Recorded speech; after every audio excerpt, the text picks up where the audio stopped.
the one source, Sports Card Nation. The hobby is the people. Sports Card Nation. What is up, everybody? Welcome to episode 384 of Sports Card Nation.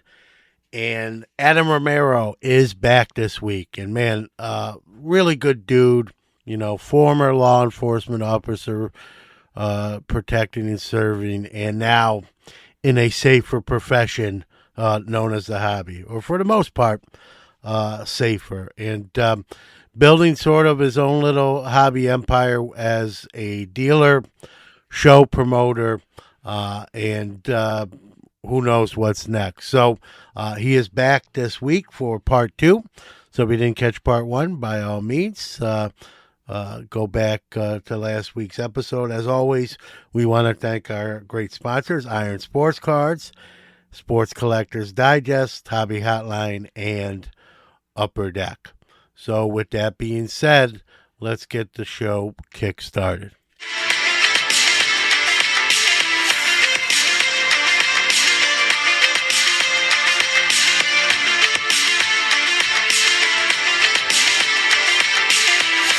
So you're doing shows. You have when did the promoting a show, like when did you say, man, when did that light bulb kind of turn on and say, hey, I can not only do these shows, but I can put these things on myself. And for anyone that doesn't know about show promotion, I did it for about a year, many moons ago. It was a different then, but even then it was difficult, right? It's not as easy, when you attend a show, whether it be as a vendor or even the consumer, right? It looks seamless, right? Easy, just throw some tables out there. They show up, put their showcases on. It's not as easy as it looks. For you, when did you say, hey, I not only I want to do this, but I can do it? Yeah. So initially, when I started going to all these different shows, I started making mental notes of, like, when I go to a show, what is this specific show missing that me, first of all, without asking anybody else, what would I have liked to seen at this show? So some examples that this show over here didn't have food. This show over here didn't have good Wi-Fi. This show was the vendors were too tight. So as I made all these mental notes, I was like, if I ran a show here, I want to address everything on all these notes that I met. I want to have food. I want to have space. I want to have good Wi-Fi. I want to have good promotion. I want to have a variety of vendors, all these things that I took mental notes for months. And then I wanted to go, I don't want to be that guy that starts a show where someone else is. I'm going to pick a town that makes sense, but doesn't have anything going. Preferably no other shows and no card store. I just want to bring sports cards here where all these people can be like, oh, now we have a show, or you know what I mean? So that's kind of how I went about it. And the first place that I chose was Gettysburg, Pennsylvania. I live in PA. I live about a half hour from Gettysburg. And if you know anything about Gettysburg, high touristy town. There's like 2 interstates, if you will, that kind of dissect through it year round. It's tourist town. There's the battlefield. There's the ghost tours. There's shopping. There's eating. And there's no sports card shops. And there was no sports card shows. So I started shopping around venues, and I found a little old place. First show was 50 tables, and about 2 or 3 years ago was our first show. And of course, we set it up in January, and what do we find out? I do all this. I'm putting my name out there. Big, huge snowstorm that's coming for the first show. Like massive Pennsylvania snowstorm that we haven't had in like years. And I'm like, what are the chances? And I was like, my first show, going to have to cancel. And we just took a chance. We didn't cancel it. Huge snowstorm. And it was a massive hit. It was packed. People still came out. By 11 o'clock, it was getting pretty bad out there. We even had a couple that drove 3 hours just to come to our show. And they drove during the snowstorm. And it just ended, 50 tables in the grand scheme of things is kind of now a smaller show. But being that it was during the snowstorm, our first show, I wasn't well known yet in our community.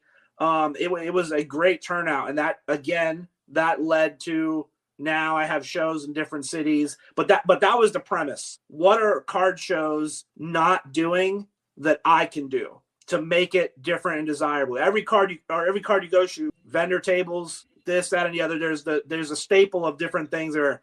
So we had food. It was a little tight in that first one, but we eventually moved to another venue that's very spacious now. Now it's at a hotel. We serve alcohol. We have space. We've had the news come, and then we started getting vendors at different shows that was not just sports cards. Obviously, Pokemon took its space, which is, I don't do Pokemon, but we definitely have it at our shows, and now it's crazy. But we have vendors that do more than sports cards, do trinkets, keychains, and and then I found people that bake goods. So the whole thought now is, when you come to my show, everything is going to be there. We have stuff for the mom that brings the 3 kids that doesn't want to be at the card show, but she can get a glass of wine and look at arts and crafts. There's stuff for the kids. And the biggest thing that so far, and I don't want to say that we'll never do it, but our biggest thing right now is we don't charge an admission for any of our shows at all. So again, we want the single dad or the single mom that's bringing their 3 kids. If they're spending $20 to get in at the door, and maybe they're less fortunate, they're not going to have that money. might be a deterrent. I love hearing you say that, Adam, because I'm going to tell you, that's not the norm. As you well probably know, you're more the exception than the rule. And I do shows as a dealer. Every show I've done they charge admission. Now, there was one of the promoters who's done it a long time, for 40 years. He had like a centennial show, like it was a mine. So that show, it was free admission for everyone. But normally it would have been $5, and it was refreshing to hear you say free admission, because that's huge, right? That's huge. Yeah. You just brought up a perfect example of if it's a larger size family with 3 or 4 people who want to attend the show together, that's a $20 bill before you even buy a card or buy anything else, right? Right. And that might not sound a lot to some people, but for some people, $20 is $20. And not everyone's in the same discretionary income bracket. So I love the free admission. I've said that the hobby needs to see more of that. So kudos to you. Yeah, thank you. There. And I didn't know that till you said it. So so that's very cool. We have one of our big shows, our newest show. It's in Rehoboth Beach in May, and it's a 3-day show. And initially, when I was putting that together, I was like, this is the first show that I'm probably going to have to charge just to make it right. And then once I finished it out, I was like, you know what? I don't have to. And I really want to, as long as I can, I have some other things in the works where it may have to, but as long as I can, and that can be part of my brand. Hey, the Captain Romero shows, they never charge. And up until that point, we've been able to continue that. Yep. And I'll say this as someone who's done it before, right? People don't realize all the details that go into putting on a show. It's not just opening the doors, having tables there, and that's it, right? There's insurance. You have to map out the layout. You have to decide who's going here.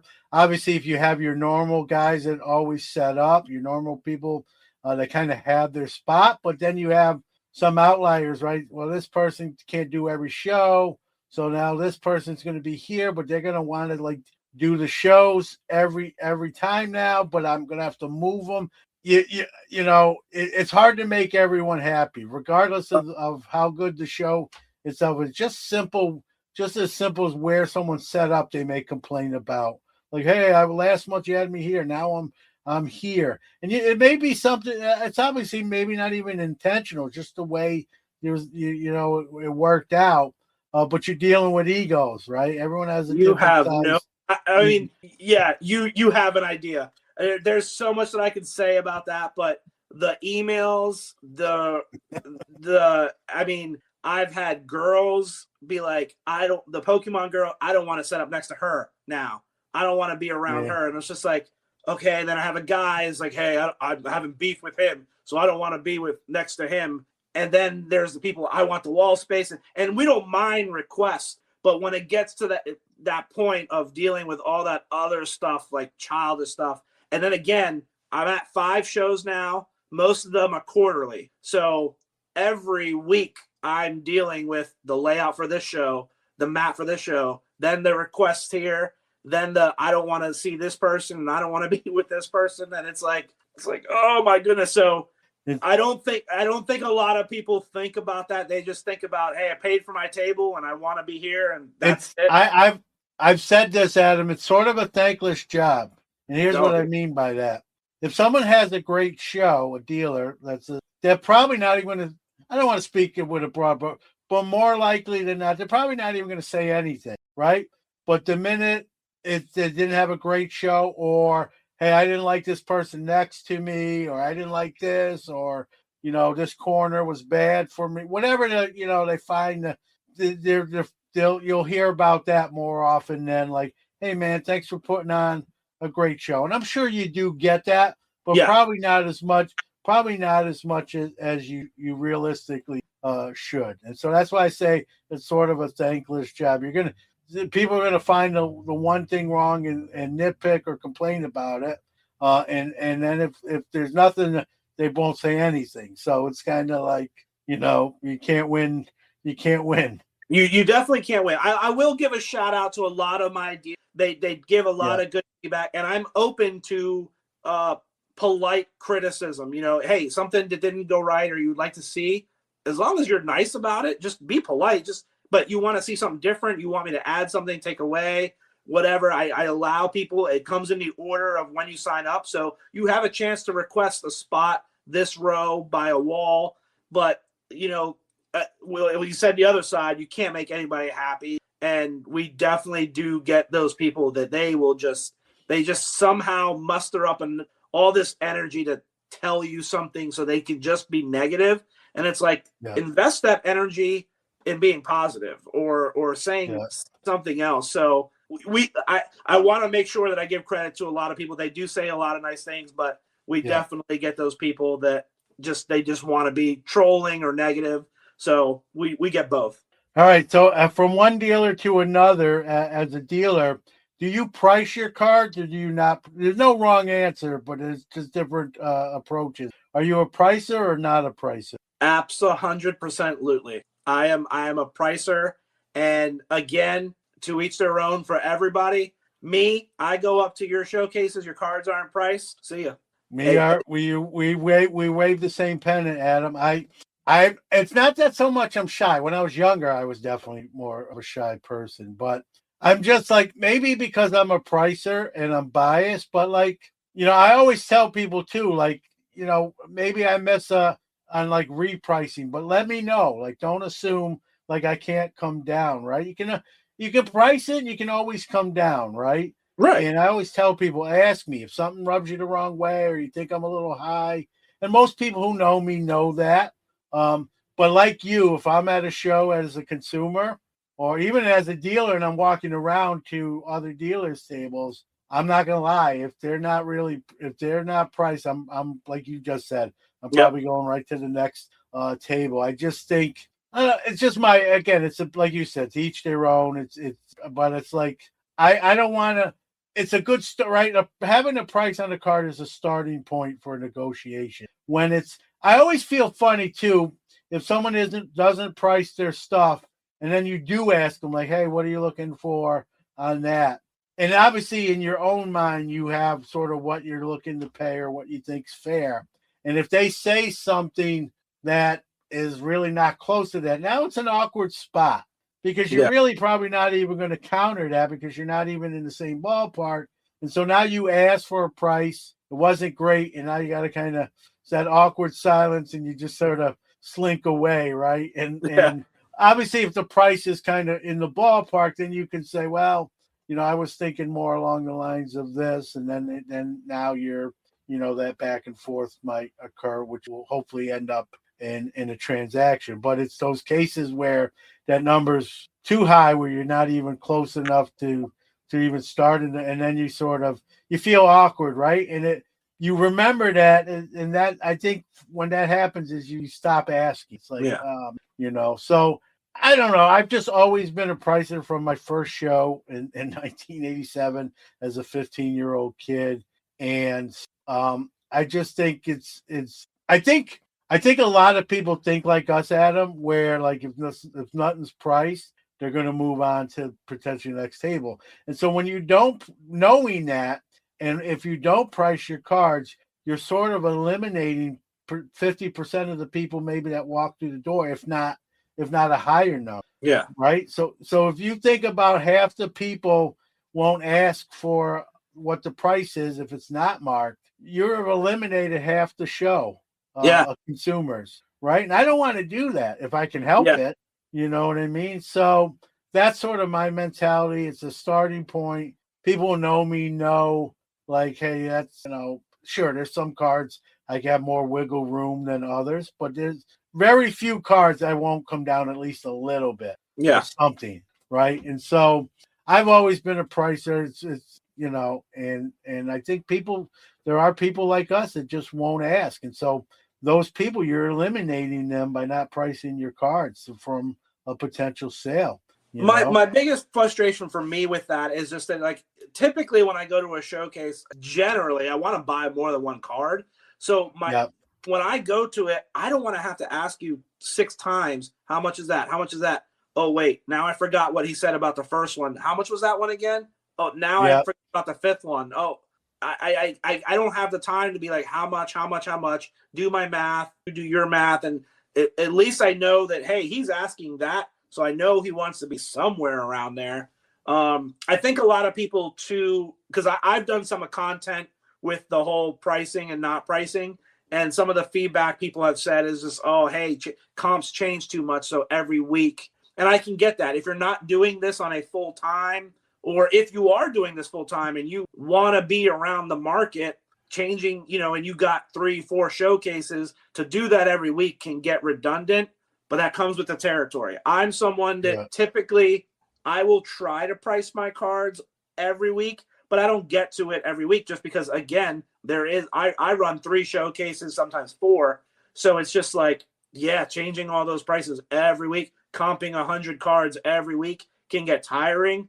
But at the same time, that's kind of part of the job, like trying to be at that market or what you think is fair. And I just never got what the secret was. I'm not going to put a price on it.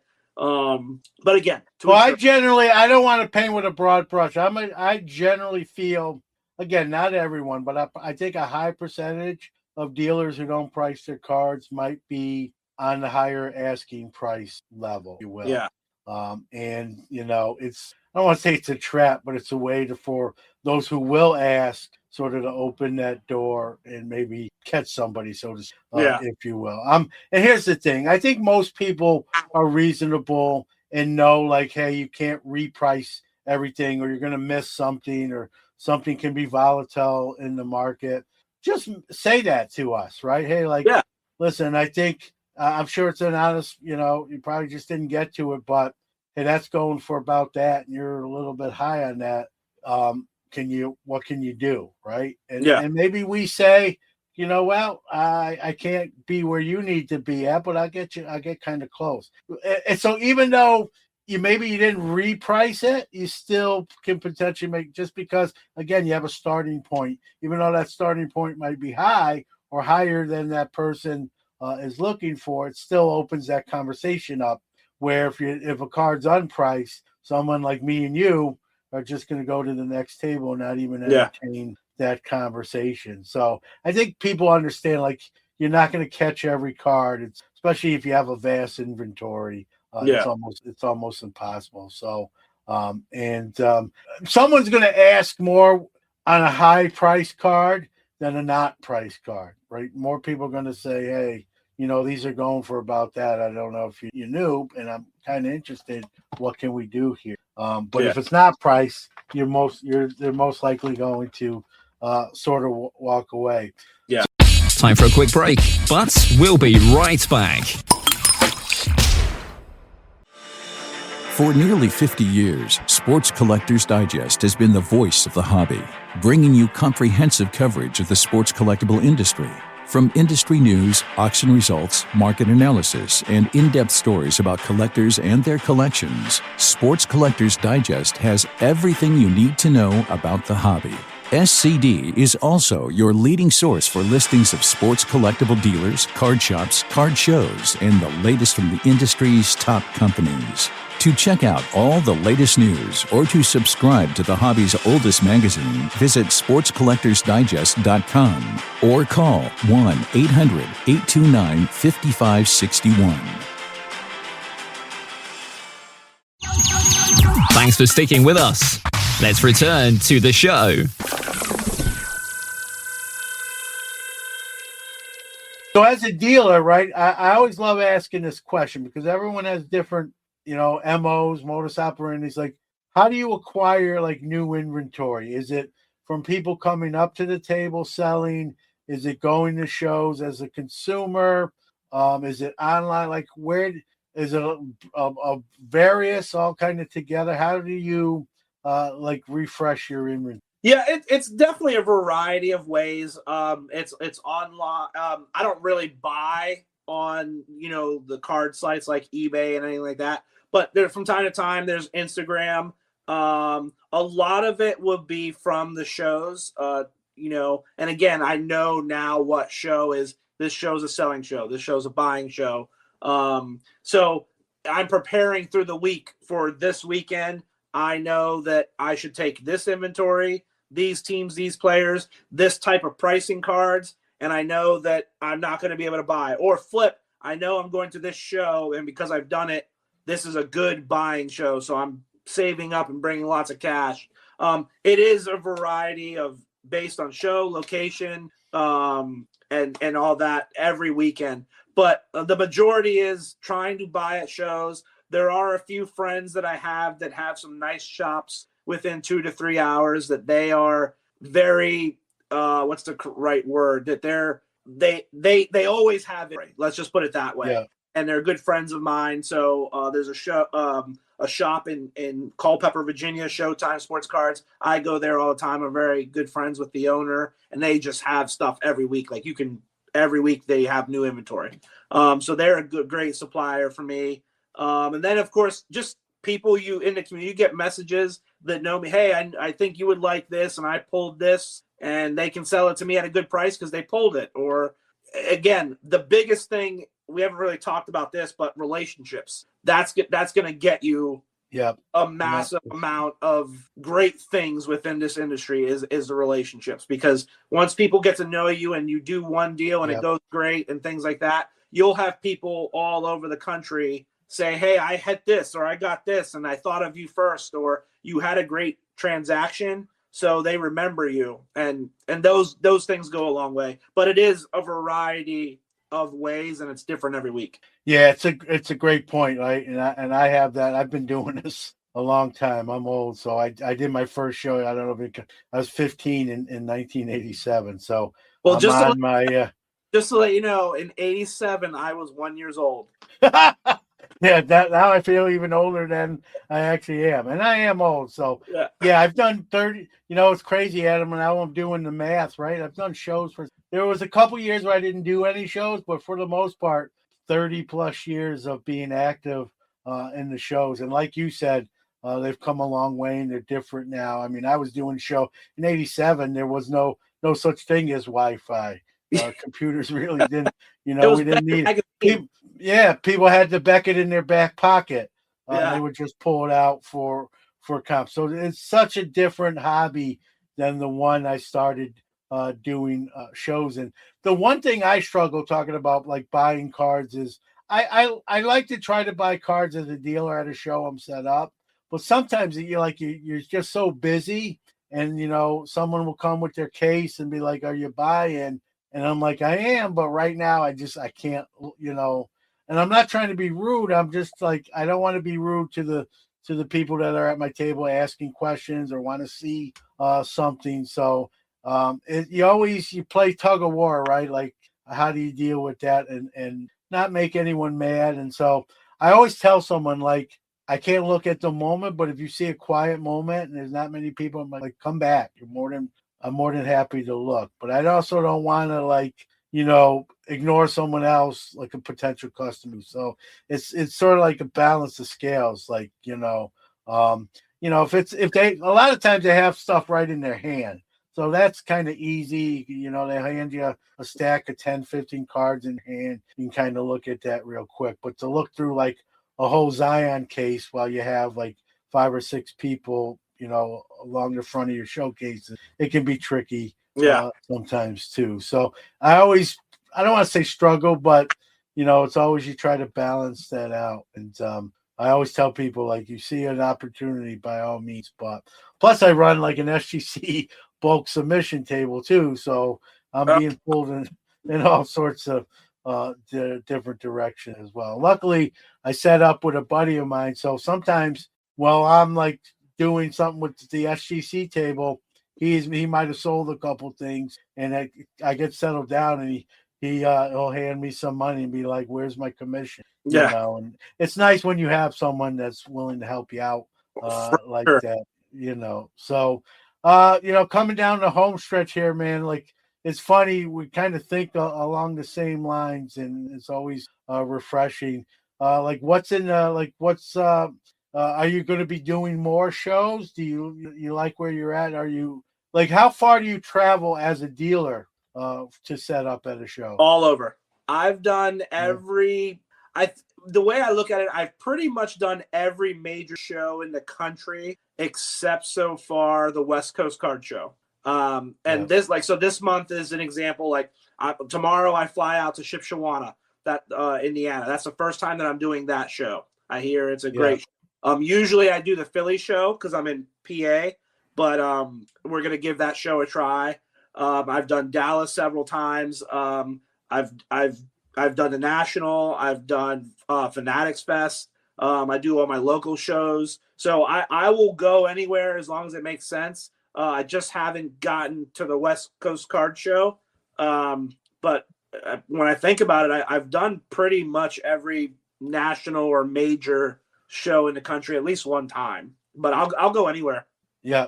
When you travel, let's say further away, where you're not always driving, are you? Like if you you go to Dallas, when you do Dallas, how does that? What are the logistics? Yeah, so definitely I fly. It's about a 3-hour flight, and then there's a 2-hour time change backwards. Yeah. So like if you leave at 3 here, you get there like at 1 or 2 hours backwards. That show specifically is at the hotel that you stay at, so that's kind of convenient.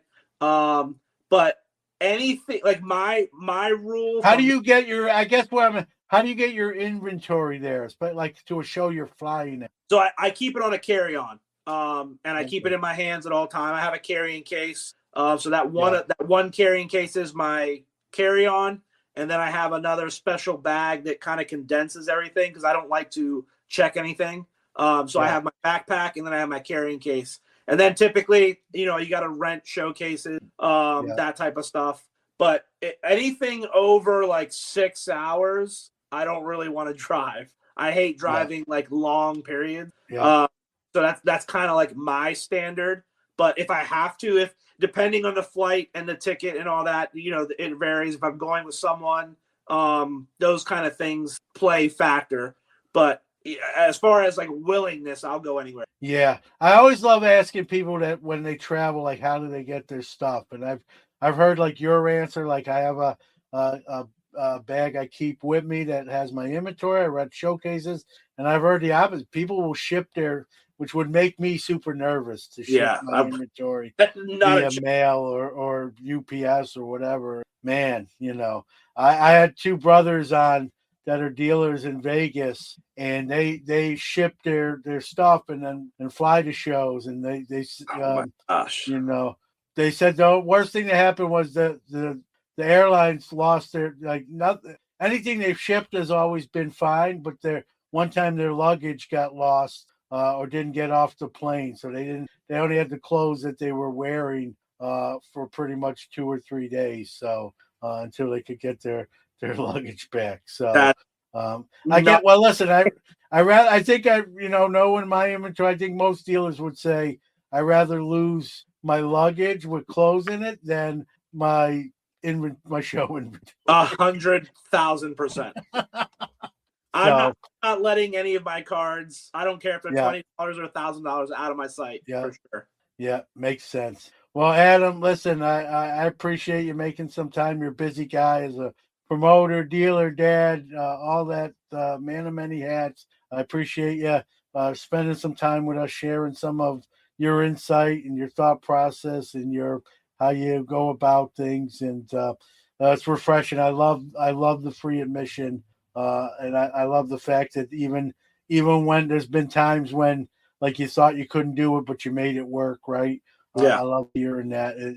It shows you care about the dealers and the consumers. And someone say, well, the dealers are already paying for the table. Well, listen, you're going to get more people through the door when they're not paying admission than if they were. So, yeah, it helps the dealers.